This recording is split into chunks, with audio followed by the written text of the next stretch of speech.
Monsieur le ministre, monsieur le maire, madame le ministre d'État, chers amis, bienvenue à la deuxième conférence internationale des villes amies des aînés. Mais désolé, c'est la limite de mon français. Je pense que c'est mieux si je parle maintenant en anglais.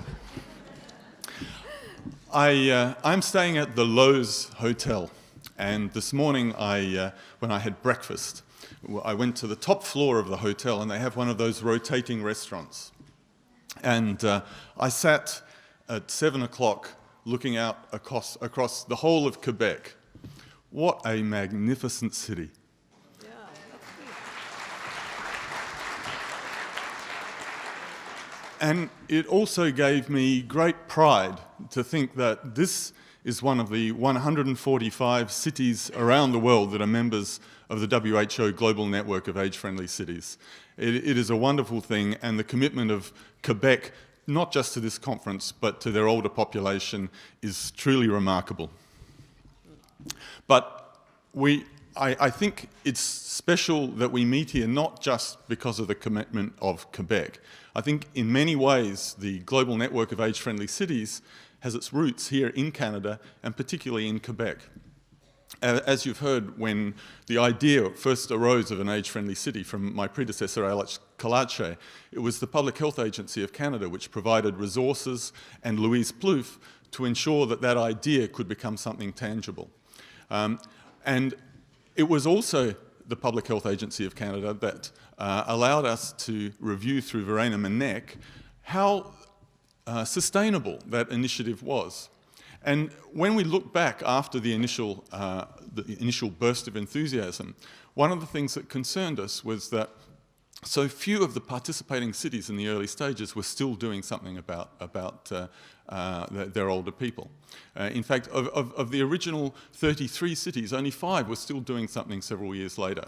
And so at that point, we again turned to Quebec and looked at the model here for the network that has been established to help guide us globally to try and develop a network that would also inspire people to action. We wanted to move people from assessment to implementation. And the model here in Canada was in Quebec, was a great inspiration to us in developing the system which we now have put in place globally. If I can go to the first slide. And what a success it has been, how the baby has grown. This is a map today of the Global Network of Age-Friendly Cities. We have 145 cities around the world participating individually. We have 22 countries participating in 11 affiliated programs. And this, if anything, is an understatement. You can see that on this map there is no colour for Brazil, but in fact there's a lot of initiatives now happening, particularly in Sao Paulo with Alex. There's no colour for Iran, but we will hear later in the conference from the city of Tehran that they are also making moves in these directions. And you will only see one dot in China, Qiqihar in northern China, but in fact there is a national program of age-friendly cities happening in China as well. And so all in all, this global movement now includes cities that have made commitment to make their environment a better place for older people, with responsibility for close or probably over 100 million people. This is an enormous success. But I think we have come to a critical juncture in the growth of this network. And I think one of the things we're looking to for this conference is to provide some guidance and some vision for how we can move forward. One of the things I think we need to talk about is how do we make this a real network? How do we, the idea was always that this would never be an initiative that was driven by WHO, where we told cities what to do. Our role is to provide the platform for cities to communicate and to share their experiences and their learning. And we have to now move to making that real. We have to make the discourse between a city in China, a city in Quebec, a city in Brazil. We have to make that a real discourse. And so I think as you wander around the sessions over the next few days, I would like you to be thinking about how that might be made possible. Another challenge that confronts us in doing that is we are a very multicultural and multilingual community. And here we have difficulties even talking in 2 languages. But we have many languages around the world in cities participating. And we need to think about how we can bring those together and also how we can build on the strengths of those communities. And so, for example, one of the really exciting initiatives I find is the Francophone network of age-friendly cities, of which Quebec is a very active participant. And I also think we need to look at how we become an innovative network. It's not time to rest on our laurels. It's not time to sit back and say, we've done a good job, we've got it right, now let's be happy. Now is the time to actually think about how can we think more broadly, how can we draw into our networks urban planners, architects, designers. How can we make them be thinking about the issues which we know are so important? And to give you a very brief idea of some of the ways we might be moving to achieve these things, I've got 4 very quick points to make about how at WHO we will be moving forward. First of all, until now, the global network has essentially been run out of our head office in Geneva. But WHO is a vast organisation. We have 6 regional offices and 194 member states. And we are now exploring how we can engage all those levels of the organisation to make sure that this is a success. And one of the key levels is our regional offices, and I'm very pleased that a number of the focal points from our regional offices are here today, because I think that will be one of the drivers of how we move forward. And as an example of how that's happening in Europe, we managed to secure some funding from the European Union of 600,000 euros to try and build a European network that takes account of the local, the special things that are different about Europe, but also that connects it to the rest of the world. The next way we can look forward is using electronics, using IT. And we have created this platform, agefriendlyworld.org. Until now, it's been a work in progress, but when you go home after this conference, please log on, because this will be a vehicle where people can talk to each other. It will translate automatically. Okay, it's Google Translate, and some of the translations may be interesting, but it is a vehicle for all of us to start talking to each other and also to communicate what we're doing to the rest of the world. So those of you who are leading communities or cities, please make sure that the space on that site for you and your community is filled in so the rest of the world can learn what we're doing.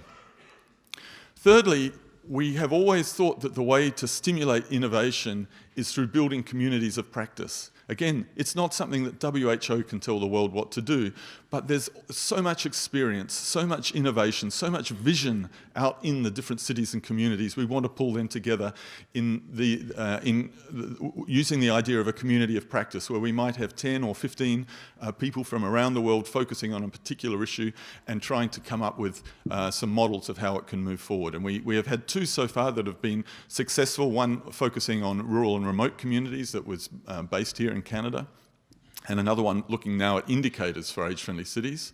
And I'm very pleased to announce here today that the Canadian International Development Agency, CEDA, has provided another $40,000 for us to launch a 3rd community of practice, looking at how we can make sure that older women around the world are engaged in this initiative using a rights and equity and gender-based approach.